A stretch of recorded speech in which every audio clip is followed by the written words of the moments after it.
A journey from Winona to Chicago and now Minneapolis. Her road to becoming a commercial lender is fascinating. I love her passion for helping small businesses and how she helps support the community. Get ready for an engaging conversation here on Twin City Tales. From working in his family's Chinese restaurant to bartending to becoming present-day owner of Twin City Heating, Air, and Electric, my father's true superpower is human connection. Now, he's on a mission to capture the most fascinating stories that make up the Minnesota community. You're listening to the Twin City Tales podcast.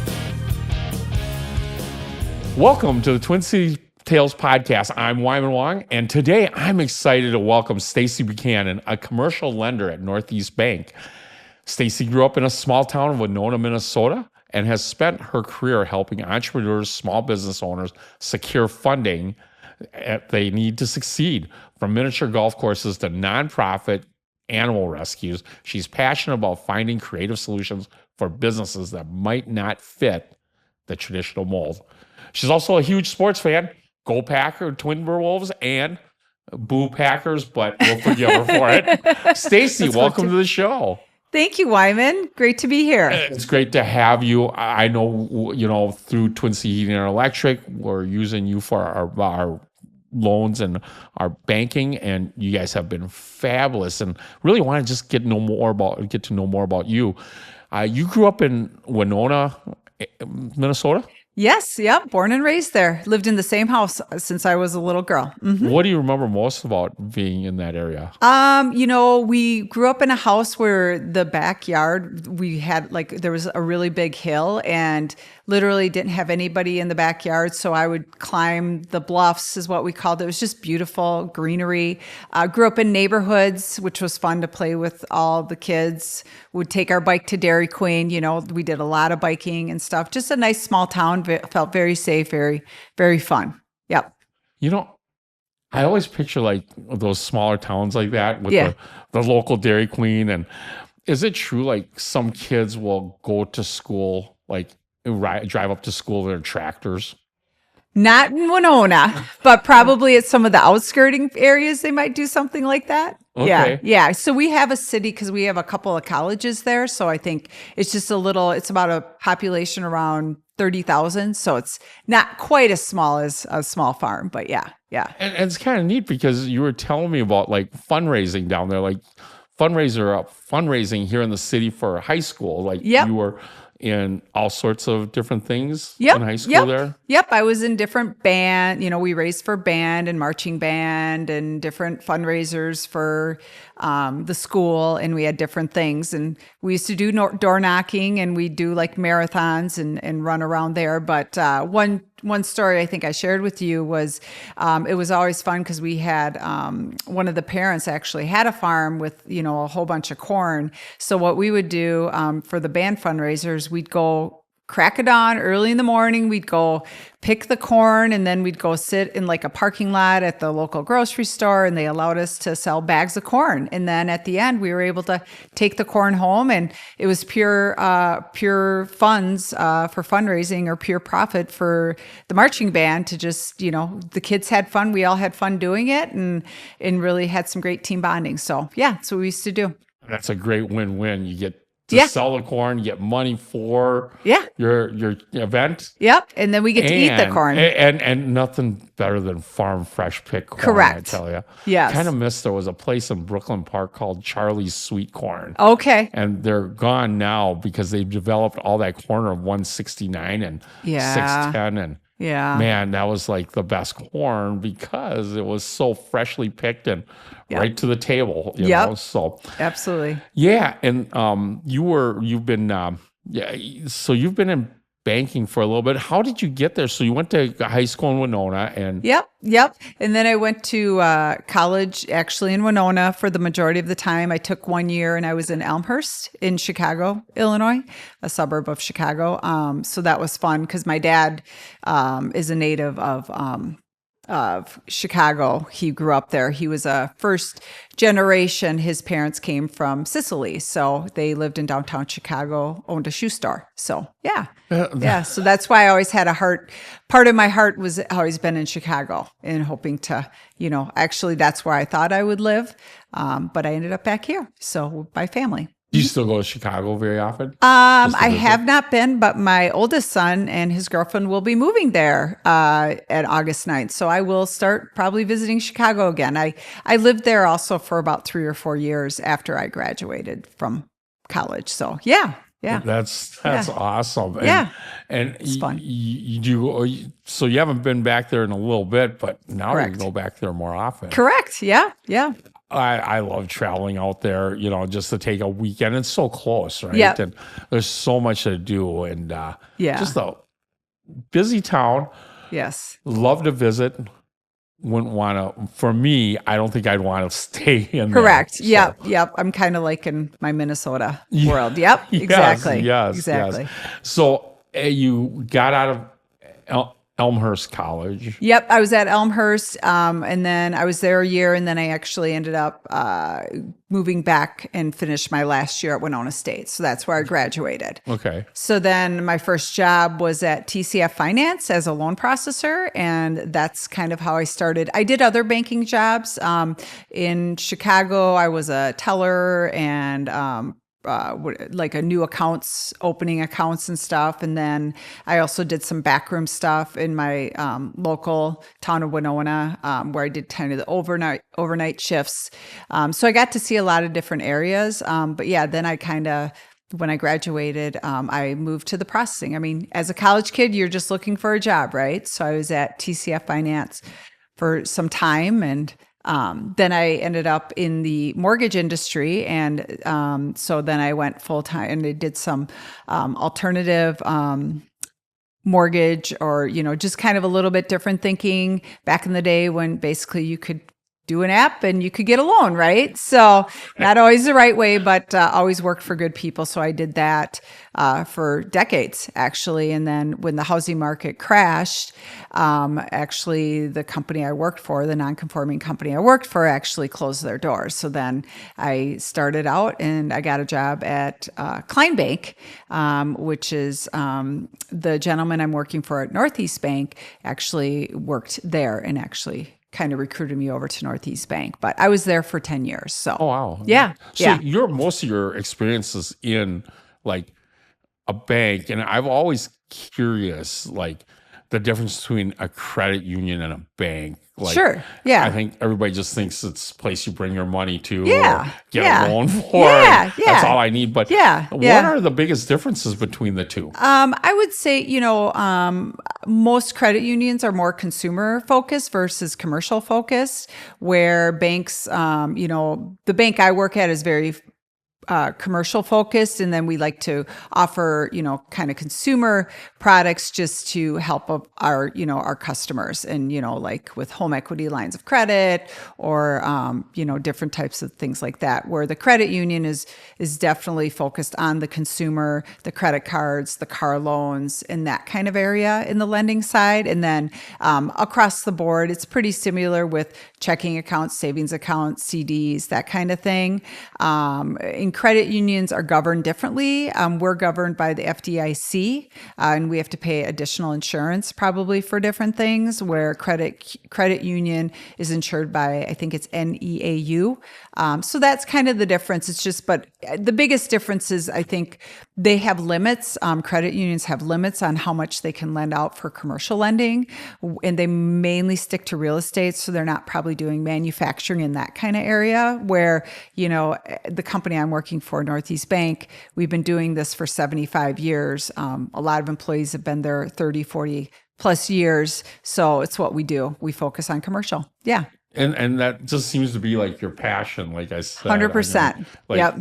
So why do you do what you do in that realm? Yeah. I really think the most important thing is letting the entrepreneur or that person who has a dream, first of all, give them dignity and respect what they do. I just like to, first of all, kind of hear their story and where they're coming from, because I want to make it as simple and as easy for them to make that transition. I mean, it's really hard to switch accounts when you're an established bank. As you know, there's a lot of pain points. There's a lot of fraud going on right now. So there's all sorts of different things. But why I do what I do is really trying to see people succeed in their dream. And it's a lot of stress too, because this is your livelihood, right? So you have a business, and you're also responsible for a whole team and a number of employees. So we want to make sure that we're doing the right thing for you, and that makes the most sense, and that we're really foreseeing, future issues or concerns. So we want to get you into the right fit and the right type of loans.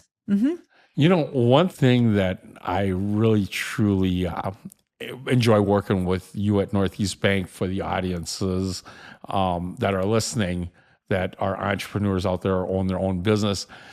I had a situation, like I've had situations with other banks. I was with a couple banks before that were a little bit bigger. Mm-hmm. I won't name any names, but it has two initials, like MR Bank. We're okay with that. We'll just keep that all. We're all happy and we all get along. And I feel like sometimes it was like I was just a number there. Sure. But one of my best experiences through you guys was that as they were able to somehow take and the bad guys know how to do bad things at a high level. Yep. And they brought in a check from Quincy Heating and Air Electric and said they did some work with us. Yep. And it was very well forged. And, even the checks that have the little watermark in it that you're not supposed to be able to take a picture of it and everything. Yeah. They were able to get that. And we still, to this day, don't know how they did that, because we actually had that check number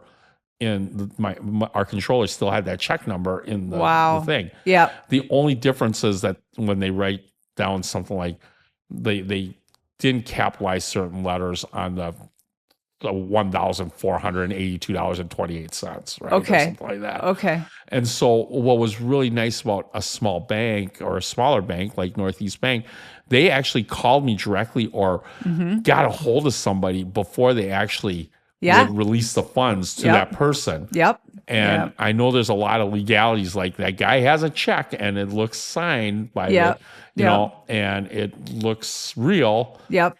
And even if you compare signatures and they're able to figure out the forgery's close, it's still hard. But what I appreciated was Northeast Bank, like one of your team members called me up and said, hey, we have somebody here that said they did some work for you at their subcontractor, and they were able to stop them. The funny thing was your team member said, hey, I just got to go verify it. And when they went to the back, that person took off. Yeah, the person took off. I remember that day very distinctly because it was Corinne, our teller there, and she goes, hey, I've got this thing from Wyman, and I don't think it's him. And as soon as he did leave, and it stopped some future ones.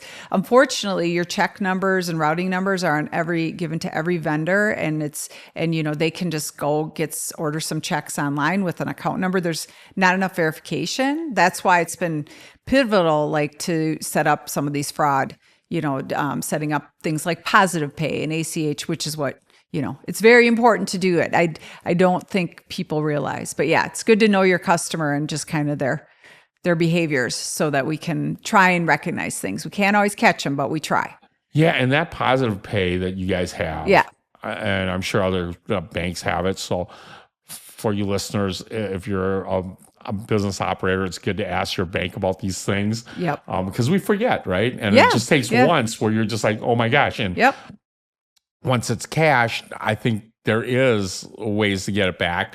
Yeah. But as we know in business, cash flow is huge. Like you got to keep flowing cash. Yeah. Or otherwise you're in trouble. And a good bank will help you do that. And that's why I think sometimes a smaller local bank, and we're keeping the money in the in our economy. I in feel the community, in the local, right? Because Northeast Bank is right here in Coon Rapids, and they're right in Northeast Minneapolis. So it's huge. It's huge for what's going on in the world today too. For us to make sure we're taking care of our own community, and absolutely. That's the other thing that I love about Northeast Bank. You guys are involved in a lot of little community projects, nonprofits. Yeah. We have a foundation that was set up by Belva Rasmussen. So she really wanted to. It's all about helping the community. So yeah. And what is that? Could you give me a little more detail on how they the foundation? Yeah, the foundation. Yeah. So basically, I don't know the exact numbers, but what we'll do is every year we have a foundation committee, and they kind of go through who we've given to in the past and possibly new opportunities to help those. It's literally like if you were a nonprofit, you can just go apply. It's a 1-page kind of thing that you fill out, and then we present checks all year around. Nice. So yeah, and we'll do support different nonprofits in different ways. Everybody has a Community Reinvestment Act. All the banks do, so it's part of our requirement too to do some volunteerism. It's once again kind of that community bank, and we're kind of that mid-size. So yeah. Yeah. Do you have a favorite organization that? I can't share. I love all those wonderful nonprofit organizations. Do you really? Yes. I mean, I love the pet, and I really like my pet things. The arts are great. They all do great things for the community. The schools. I've been on different boards, so.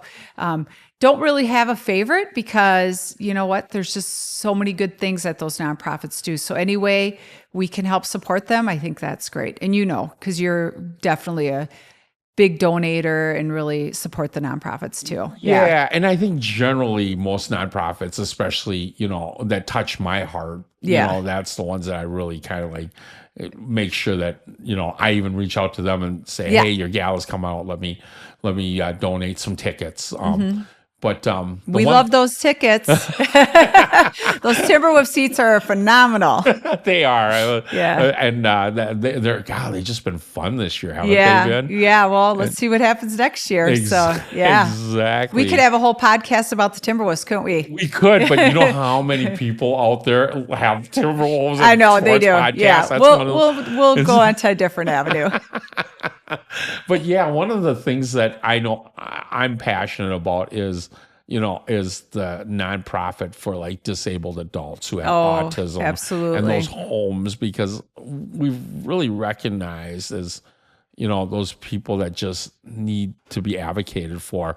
So Hammer is one of the nonprofits that we're really, and the reason why it touches my heart is because my brother-in-law, who has adult disabilities, lower functioning autism, and just, needs the help for the advocacy. 100%. And and it takes a village, right? Like, yes, the government might help a little bit, but it really takes people that have the heart to do it. And it's just not money funding either. Because if I had to work one of those homes and work with this, I don't think I'd be very good at it because I don't have that kind of patience. But the people that do that, that's the people I feel we're able to support with the donations and with those things. So that's what touches my heart. And pet rescues are fantastic too, even if, I'm not a big cat owner or a cat lover. Yeah. But it takes all sorts of different people to do that. So, that's fantastic. And then you navigated some of the industry changes during the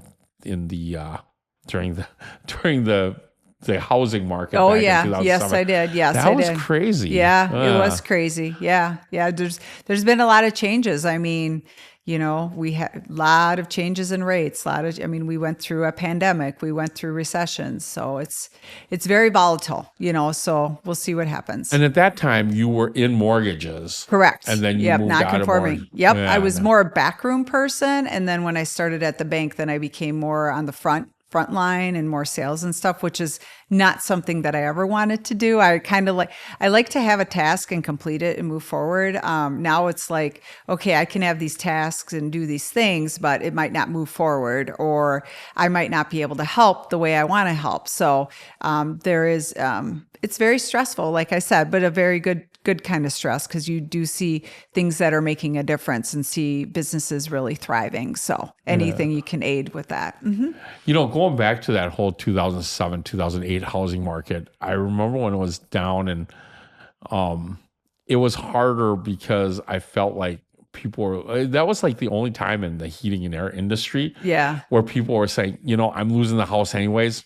I don't need to repair or replace it, or just I'll get some space heaters. And this is middle of winter, right? And people were just like, it was just a crazy time because, and correct me if I'm wrong, because I'm not the expert in it, but back then the mortgages were like given out somewhat willy-nilly. Like if you had a box of 100%. crayons and you can write your name, here's 10% above your value, 110% will give you a loan to value, right? Yes, and that's what I think created that. And I think there's a lot of new laws that have corrected that.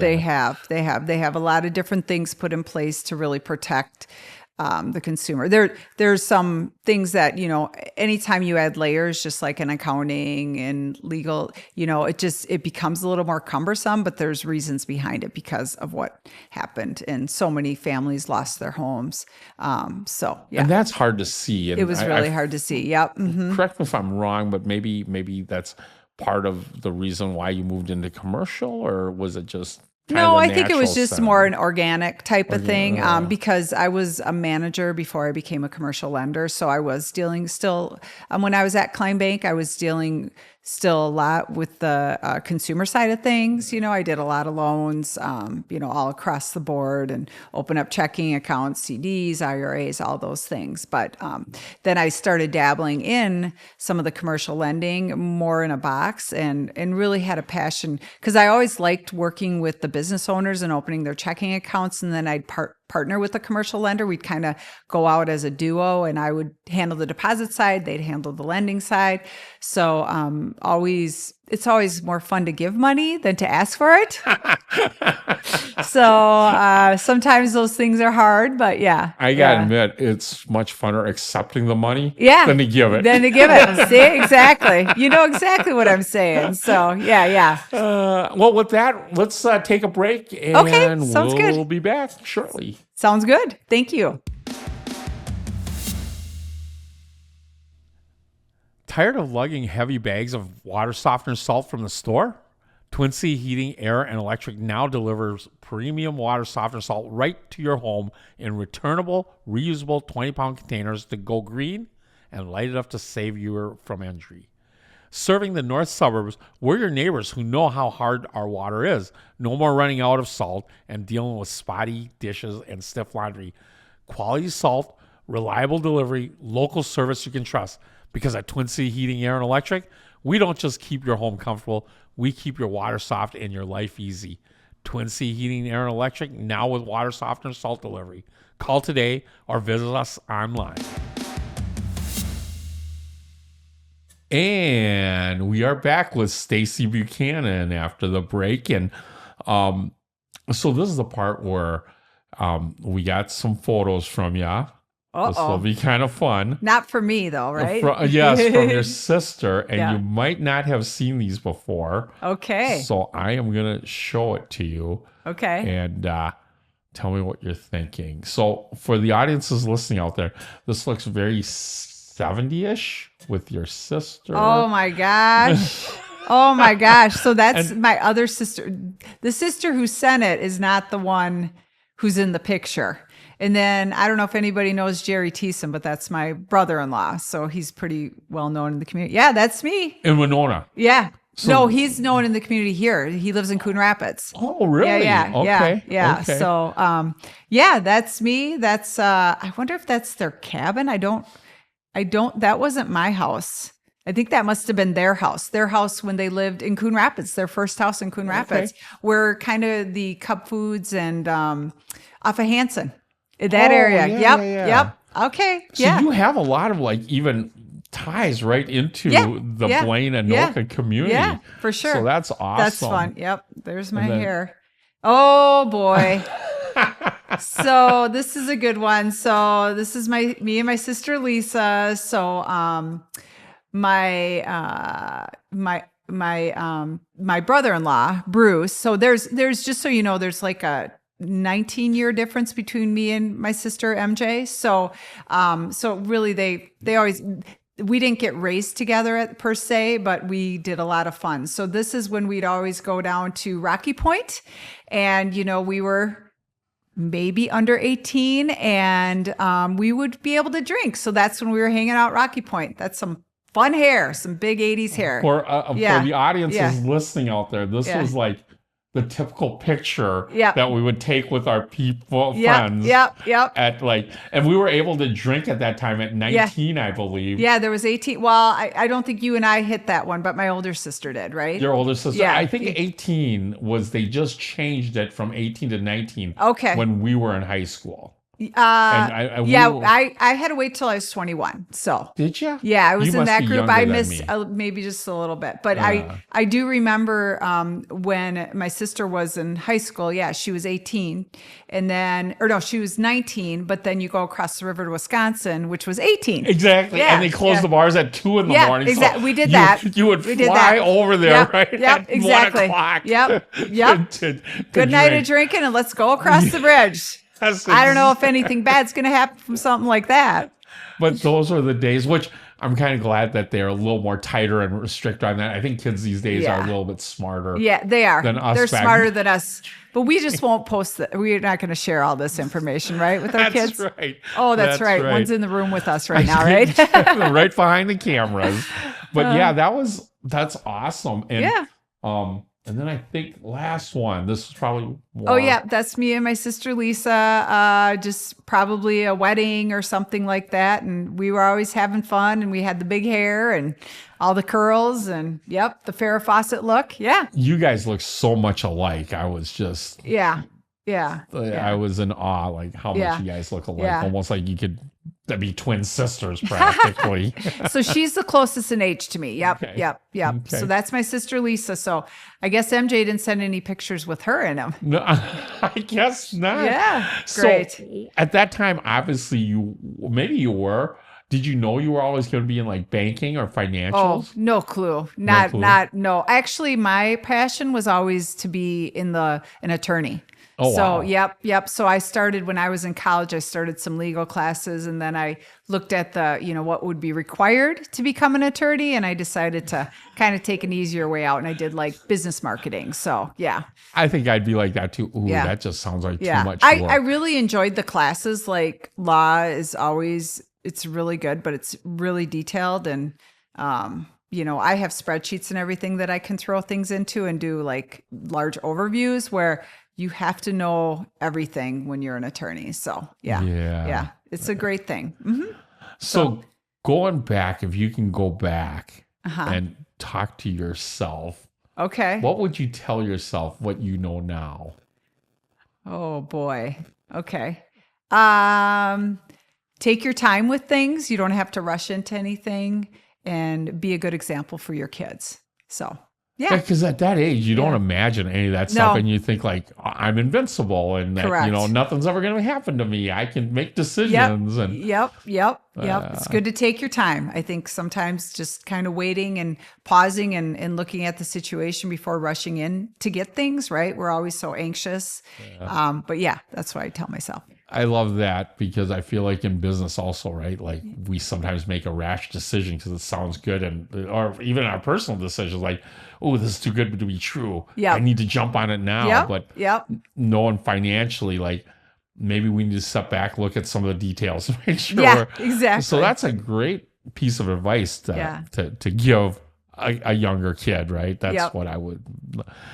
And then one of my closing questions that I always love to ask is, if you can see someone on a podcast, who would you want on this podcast if it's somebody I can bring on? Okay. And why? Dream World, I would love to see Ant, but I know that that's impossible from the Timberwolves. But Kendra Miles Smith, actually, I think she is a dynamic person, does incredible networking, is definitely about the community. She definitely gives a lot of her time, her and her family support everything. So I think Kendra would be a really good person to have on the podcast. Yeah, she is fantastic. I met her through a couple events, but I think she's on the board with Lyric Arts, isn't she? She is the president of the Board of Lyric Arts, and she works at the Metro North Chamber now. So yeah, that's right. That's right. She's absolutely fantastic. She's perfect. Yep, she's big-hearted. a go-getter, big-hearted, but a go-getter. Yes, yes, and no nonsense. She's very purposeful when she sends you referrals. So it's really nice to see that. Yeah. She's very driven too. Like correct. Yep. God, just a great person all around. Yeah, I'm gonna have to 100%. get her on this show. Yeah, I think so. I've talked to her before, and her story is fantastic too. She's got a great story. And at the last part of the show, I know we talked a little bit about how you. Well, actually, the first part I gotta give you as a little thank you is. Oh, I know it's not like super huge, but that's cute. I love just it. a little thank you for being on the show. That's fantastic. And the next best thing to not meeting Anthony Edwards, but maybe one day you can, I want to gift this to you. Oh, I love it. Thank you. I notice every time I see you, you're drinking water. I am drinking water. Yes, very good. And this is better for me than the plastic that I use, right? That's Thank right. you. That's so nice of you. Appreciate it. Thank you for being on our show. We really appreciate it. I really had a good time talking to you about the banking world and really learning about your story. I can't thank you enough, Stacey, for being on Twin City Tales. If you want to learn more about Stacey Buchanan, you can go to the website of northeastbankmn.com. Again, that's nebankmn.com, or visit us at Twin City Tales Facebook page, and we'll post it on there. And as we roll out of here, I want to give a thanks to Chris Hockey for the use of his song Thanks, with no pun intended. This podcast is powered by Twin City Heating, Air, and Electric. And until the next show, you can't go wrong with Wyman Long on Twin City Tales Podcast. This song goes out to my family, to all the ones who died before me. I'm sure the family life made you do things you never wanted to, so I wrote this song